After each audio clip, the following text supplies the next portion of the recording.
Hello there, a warm welcome to yet another very interesting edition of Health Matters, a program reaching you from NTA Channel 12 Rio, your dependable station. And this program we try to focus on health issues that will make you stay healthy and fit. My name is Umo Basi Edate, and today we have in the studio a very important personality that's talking about Dr. Mfon Ineme, who is a clinical psychologist with the University of Rio. Welcome to the program, sir. My pleasure being here again. Okay, so what are we discussing today? We have a lot of instances where we hear our young people are going to substance abuse. We have the celebrities that are supposed to be like role models, abusing one substance or the other. And so today we are here to talk about this issue that is raising so much concern in our society. Some parents have had children go to school and come back and they discover that they've been abusing some certain substances that are going down with drugs, and then the effect is overwhelming. So Dr. Ineme is going to do justice to this topic. Doctor, substance abuse is a grey monster and it's very scary. Really? So tell us, what is substance abuse? Let's go etymologically a little. The word abuse is made of two words. It's a Latin prefix, ab, up, meaning away, then use. So when we say somebody is abusing, it means using it away from prescription. The word abuse means use away from prescription. So drug can be abused. You can use any drug away from prescription. So whenever you use a drug away from prescription, then you're abusing that drug. Okay. Now, then there's also the concept we call misuse. But today, let's look at abuse actually. Now, when we talk about drug abuse in this world now, the first thing that comes to our head is the abuse of psychoactive substances. Okay. That's the thing that comes to head. That's the first thing we talk about. So in most cases, when we talk about abuse, we're talking about the use or abuse of psychoactive substances like alcohol, like cannabis, like heroin, like zepine, like opioids. We have quite a number of them. And interestingly, new substances are coming up that were not there before. Hitherto were not there. In the past 2, 3, 4, 5 years, we've had new substances come up. And then we've got, I think, Gush, they call it, the one that they remove from the bodies of the dead people. They go to cemetery, to remove. That's why we are now saying, let's provide security at the cemetery. Your young people are now, they go that far to remove the barrels of they remove the bones and look for what to smoke. Some even smoke petrol, put their nose on the tank of generators to smoke and to inhale and so on. So those are the things that some of the things that our children, our people, not children alone, abuse. Incidentally, someone will say, what leads to that? Now, in psychiatric settings, when we have people that come because of substance abuse, one of the questions we like to ask is there a family history of substance abuse in that family? Is there family history? Because sometimes it's also it's like it runs in families, but it may not be purely genetic in this case. It may be a learned behavior that you wake up, you are born to see your father smoke, so you learn to smoke. Unconsciously you learn. Or you are born to see your elder brother smoke, or your uncle smoke in their compound. Sometimes you learn to smoke with him. Unconsciously you learn to smoke. Another thing is that some people go into substance abuse as a matter of experimentation. Especially the young children, the teenagers. They want to experiment to see what is inside this thing. What is inside. The another issue is the issue of modeling. Some children choose models, especially in this age of age of social media, where our children have so much access to people, to information you want them to see, they don't want them to see.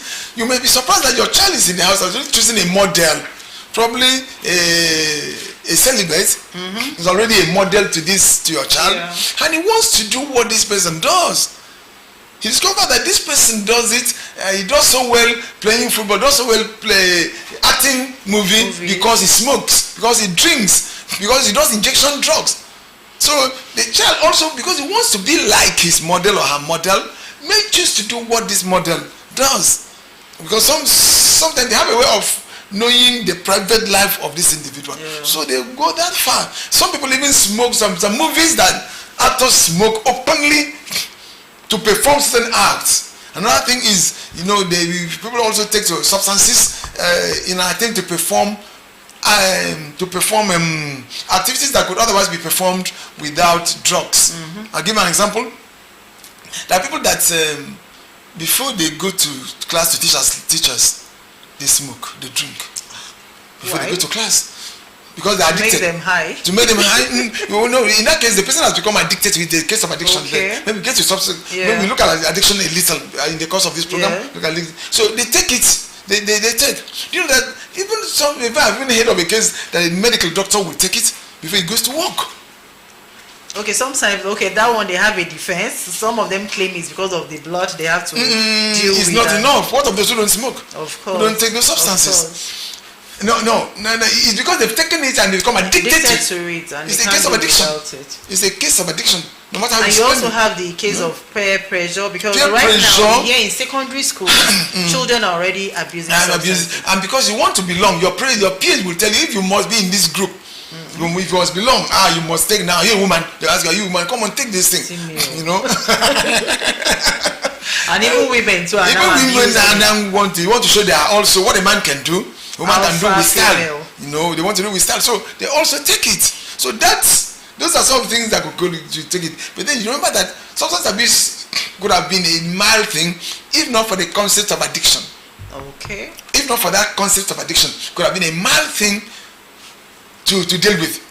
You know that when people are addicted to something, it's difficult to stop it. Exactly. You find it difficult to stop it. And what is addiction? That impulsivity, that pulling, that craving, that inability to resist in your brain. Your brain is craving for it. And now how does it work? It's important to mention that in every psychoactive substance, there's what we call active ingredients. Okay. For example, in alcohol, it is ethanol. Okay. In cigarettes, it is nicotine. In cannabis, it is cannabinol, and so on. In every one, cocaine, they all have their own. Okay. Now, what happens is that when you take, for example, alcohol, the liquid contents goes to the stomach and will have something to do with your liver and your kidney, which with time will get destroyed. But beyond that, the psychoactive substance rises to the brain. Ethanol rises to the brain. And it gets to the pleasure center of the brain, known as the nucleus accumbens. It captures the pleasure center. Now, when it captures it, it makes you enjoy it. It gives you euphoria. You enjoy it. It romances that part of the brain. Gradually, it will hijack it. After some time, it will hijack that part of the brain. And then, when you keep enjoying it, the brain now starts calling for a higher quantity of that substance to give you the satisfaction you got the other time. Now, an example. You may take a can of beer. You get satisfied today. The little quantity, liquid content gets to the stomach. The other one rises, the ethanol rises to the brain. It makes you enjoy. Sometimes, after some time, the brain now calls for a higher quantity. So you now drink 2 cans. That's which is 1 bottle. After some time, the brain keeps craving. You may take 3 bottles, 4 bottles. There comes a time you finish a crate and start to check your body and it's like nothing happens to man. Also, you never die. You keep taking it. It's because the brain has become hijacked. Your brain has become hijacked by the psychoactive substance the active ingredients in the substance you are taking. So it makes you feel like taking it. So you keep taking, forgetting that 1, it is affecting your behavior. 2, it's affecting even the physical brain. 3, your kidney, your liver is also going gradually. Even your heart, it doesn't smoke. The cardiothoracic region is being affected by the smoke of those things that you take. Somebody will tell you, my grandfather smoked until he was 80 and nothing happened to him. And you forget that no human beings in the world are the same. You are not your grandfather, you are not your grandmother. Not human beings in the world are the same. Nobody, not even identical twins that are the same. You are you. And number 2, you forget that the environment we see today is not as healthy as the grandparents of your grandfather. Those days. True. The environment we see is already a toxic one. And so with that, after some time, you find it difficult to stop it. It becomes a part of you. And good enough, we Africans, they say they are doing it, they're giving him manipulation. Somebody is manipulating, the devil is doing, witches and wizards are giving it. So some will tell you that if you go to Wisdom World, you see him carry a keg of palm wine. That's why you cannot drop it. Now, until you remove the keg of palm wine from you, it's not true. Now, how can it be true? How can it be true? The witches, they don't have what to do. They can't give you palm wine. And how many of us have traveled to that world to really confirm?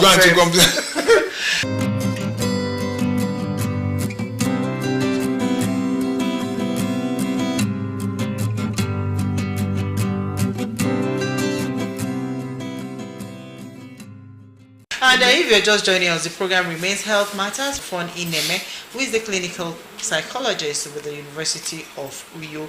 And today we are looking at substance abuse, which is becoming very, very worrisome in our society. We have people around us going down with different substances. They abuse, people even abuse up to nail polish. Yeah, they abuse. You understand? So many things. So many lizard poo, they sniff the toilet, they sniff fuel and all of that just to get high. And at the end of the day, they become addicted. And you see them going down. Before you know it, we are losing our young people, most especially. And even the celebrities are not left out. They're not left out.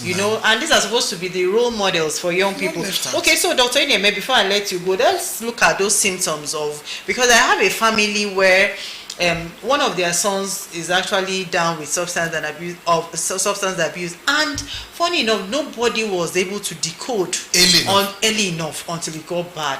So what are those things that we are supposed to look out for? Well, a quick one. Let me do a roll call rundown quickly. Now, one is, when you see a young man, a young woman in a rich family becoming a friend to a very low class people, watch out. When you see your child, very rich man, always driving it, before you know, your child becomes too close to your security officer. Oh, really? Becomes too close, becomes a friend. You may not be sure of kindness, may not be sure of humility. Maybe there's something they are sharing together. In common. There's something they are sharing in common. So watch out. Once your child starts becoming too close, then number two, when he starts keeping late, starts coming back late, watch out. Then number three, when you start using heavy perfume that is heavy, watch out. There will be something wrong. There's something trying to cover up. So when you start eating treble, tom every time, that I don't know. Some will start chewing gum. I just chewing the gum. No, watch out for those things. Watch out for those things, because it may also be. Then when the child also, somebody starts also like depression, start staying alone. They want to be alone in their room. Sometimes they keep the book in front of them. Pretend to be reading. They may not be reading. So it's always good. Once you bomb into the room and see what they're doing, you'll be surprised at what you see there. You'll be surprised at what you see there. This is so shocking. Okay. This is so shocking. and then for a spouse, when your spouse starts coming back too lately.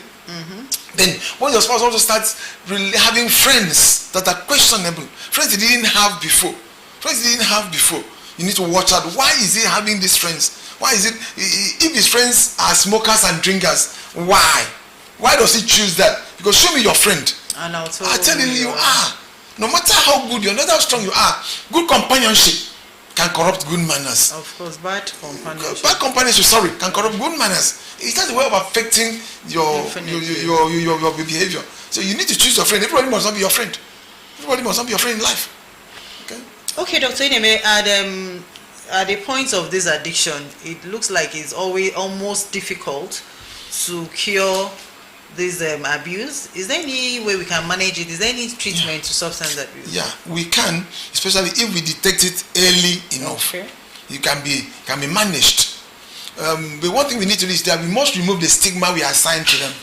Okay. Number two is that we must also stop the criminalization of substance use in this country. Oh, we must stop it. The criminalization of substance use. We may criminalize substance business. Okay. We may criminalize substance business, buying those who are dealing on it, the drug barons may be pursued by law. But when you start, what do we do with NDLEA and all other organizations, police start running after this, but you are worsening the situation. Really? People who are substance abusers are patients. They are sick. This is a patient. The person somebody saying you are locking him up in the police cell, locking him up in the prison. Okay, what results have you got over the years? All people you have locked up for substance-related cases in our prisons all over this country. What is the result? How many can we beat our chest to say we lock up 10 of them and 5 of them have been redeemed? Of course, we can say maybe not. The Nigerian government must decriminalize substance abuse. Make it open that if you have substance abuse problem, come out and be treated instead of being locked up in the police cell, instead of being locked up in the prison. We must go to that world. The world is decriminalizing substance abuse. Let us join the world and stop punishing those people. And then, if your child has it, don't be ashamed to bring out the child for treatment. Don't be ashamed to bring out your brother, your sister, your son, your daughter for treatment. We have been able to, by God's grace, I remember a guy that was deported from US who came to my office, and today he's back in US. I had to recommend him. He's been redeemed and he's back. You can salvage some of those cases. But I know it's very difficult to. It is difficult, but you can manage. It's not impossible. It's only difficult but not impossible. It can be managed. Let us also remember the effects of substance abuse are wonderful. Effects are enormous. What are some of those effects? One is that you can drop out of school, you can tamper with relationship, it finishes your money. Because when the craving comes, even if it's the last money in the house, you take it to go and buy the substance and use. They put you into debt. When you cannot buy, you go and borrow. And start selling property. Then you start selling some property to make up. Okay, then start telling lies. You make you to tell a lot of lies. Tell one lie to cover the second one. Tell lies to cover the second one. Tell the fourth one to cover the third one. Keep telling lies. Okay, then sometimes it ends relationships. Some spouses can't stay again. They walk away. They are tired. They can walk away. Some children are sent out of the house, and sometimes it leads to death. There are persons who die because of substance use. It may be that the internal organs, the vital organs are destroyed by the substances. It may also be that under the influence of this substance, some people drive. They drive. And anything can happen under the influence of substances. And you know, we Africans, they say, somebody is manipulating the steering. The steering, somebody is manipulating, somebody is manipulating this and that. No. In most cases, people who do those things, they do them under influence of substances. That's true.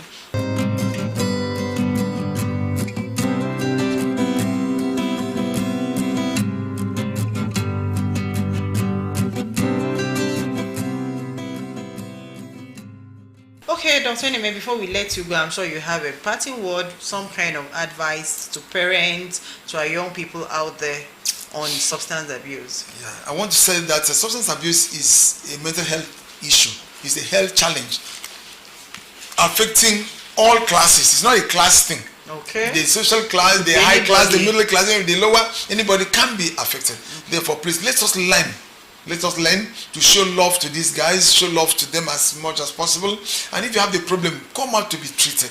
Come out. Luckily for Akwa Ibom now, we have psychology, we have other mental health experts all around the state. We have the Chion Hospital, you can get some treatment done there for you. We also manage, I manage some in my office where it is possible, and then some gets over it with time. So please, let's remove the stigma, get close to them, love them, and then understand that it is not over. As long as you are breathing, you can come out of it, you can be assisted. Thank you so much. Thank you so very much, Dr. Onime. That message is very, very reassuring, because some people have lost hope on their siblings, family members, spouses, just because they think it's over, when it's actually not over. Okay, so thank you so very much, Dr. Onime. It was nice having you in the studio. My pleasure. Okay, so it's Health Matters, and I remain your host, Mo Bassedit. Let's do it same time. Next week. Bye.